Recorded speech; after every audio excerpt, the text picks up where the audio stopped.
All right, so just continuing where we left off, second part of lecture two's lesson, I guess. Just kind of my credentials, I said in the last one, and then I was explaining basically what people should do at certain ages in terms of how much they spend and save, and what they actually do, at least what society kind of tells them to, slash, this is just what most people do. I think that was actually the other video that was just finishing uploading. But anyway, so back to where we were. So I just kind of drew the little diagram here. I just did it over again to make it clear. So like, let's say this is Timmy, right? Timmy at 15, Timmy at 25, Timmy at 65, right? Just kind of retirement or, just young, still relatively young, old. I'm really just trying to show the passage of time, what stages people are at certain ages usually, and give kind of a wider picture of why do we do things the way we do and how insensible it usually is, right? So let's take Timmy at like 15, right? Say you're 15, okay, you're a teenager, right? Honestly, even if you're like 12 or 13, right, you can make money as young as, like, if for my like 9-year olds out there, right, you can be making money right now, right? You can go and just, like, you probably have family members, right? If you have like uncle who owns some shop, I don't know, like fixing cars, you just dust the floors, not dust the floors, dust like the cabinets, all that stuff, sweep the floors, whatever, make a little bit of money, because you might think that $5 you made is like nothing, but if you just made money, and of course I know that anyone watching at 9 is not going to take this that seriously, but you might look at it 10 years later and be like, man, maybe I really should have done that. That if you take like $1, and I think it's like a 10% return over the 40 years, it will be like $21, right? Which, I mean, $21 doesn't sound a lot. It doesn't sound like a lot. But think about it. Just say you could put money somewhere now, do nothing, and it's literally 20 times what it was, right? Of course, 40 years is a really long time, but you think about it, you literally did nothing. Now that might sound like that's not possible, but that very much is. Like, that is what happens, um, when you invest money and you don't just use up all of your money. I'm actually gonna do that math right now just to make sure it checks out. But the point is, money in small amounts over time invested becomes a large amount. Simple as that, right? I don't want to like make it sound like I'm trying to make anyone feel like they're unintelligent or anything, but it's just I feel like a lot of stuff is rooted in basics, and you really need to break it down to simple things to just show how the sheer simplicity and the sheer um like the ability that anyone can do this, right? And actually, I did $1 at 40 years, 10%. It's actually $45. um because I actually watch Graham Stephan. If you're someone who follows him, for those you don't know, he's just a very knowledgeable um financial, or sorry, finance YouTuber, personal finance YouTuber. um I'm trying to think, because actually those metrics I believe I got from him. But yeah, if it's 45, then $45, then I'm not even sure where I got the 21 one. But that's even better than what I said. It's 45 times what it was, right? After 40 years, and you just put $1 in, it's a 10% average rate of return. And if you're wondering where I got that number, that's just the stock market. Like, that's the average. Sorry, my hair is almost up. The average rate of return, which is a bit misleading a number, but that doesn't really matter right now. We're not in investing 3,000 or anything, right? This is just basic stuff. Now, at 15, right, you don't really have any expenses. So the point is, most people at that age, they're just going to spend all of their money, right? They're going to spend, I just kind of did what society does, is what you should do, and the numbers, right? They spend like 100% of their money and save zero. When that like I said, that $1, 10% return, 40 years, 20 or 45. And if it's actually at 20, it was like still like 17. It's 17 times what it was. That's the point, right? So if it was $10, it's gonna be $450. 10,000, it'll be 450,000. I think. Yeah. So when you're at that young age, why don't like I'm like logically wouldn't it make sense of why don't you actually try to save as much as you can? Because there's two things, right? Yes, you're saving early so you just have more money. But the second thing is there's the time value of money, which is this is probably the only thing you learned in college, but I already knew about it before anyway. Time value of money just means like, okay, just like how there's inflation, right? Over time, things cost more. It takes more dollars to get the same thing last year than like this year. Well, money is going to grow when it is an investment, right? Time value of money, compound interest, eighth wonder of the world, right? Compound interest. I have $10. I make 10%. It turns into $11. Then it makes another 10%. Well, now it's 10 plus the 1 got me to the 11. Now it's going to be 11 times 10%, so 1.1 plus the 11. So now we're at $12.1.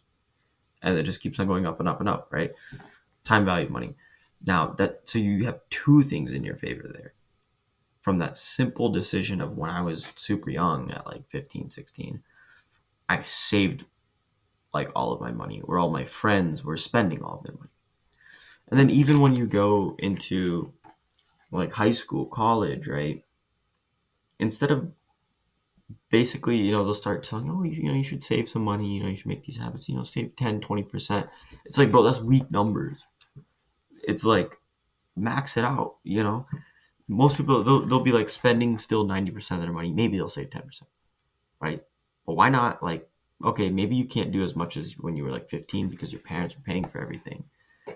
But if you technically increased your income, you could but it's really difficult. But at least it's like, why don't we do 50-50 instead of I'm in college, I'm just going to spend all my money on booze. And yeah, there's textbooks, all the things and stuff you need for actual college.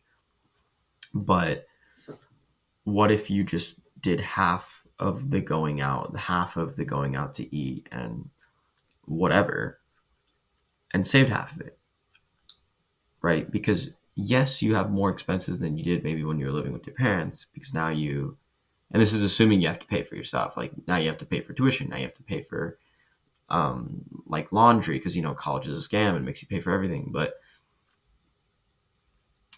if you put yourself in that position where you have money, and I know it's really difficult to go to college debt free, honestly, I'd recommend you don't even go unless you have scholarships or a way to go debt free.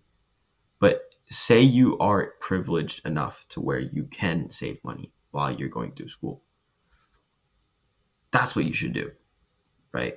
But society tells you, oh, either it's like wait until you start working, which I hate when people do that, or, just 10, 20%, right? Because what they expect is that as you get older and more mature, you make more money, you're going to save more. That's not usually how it works, right? As you get older, there's more bills, right?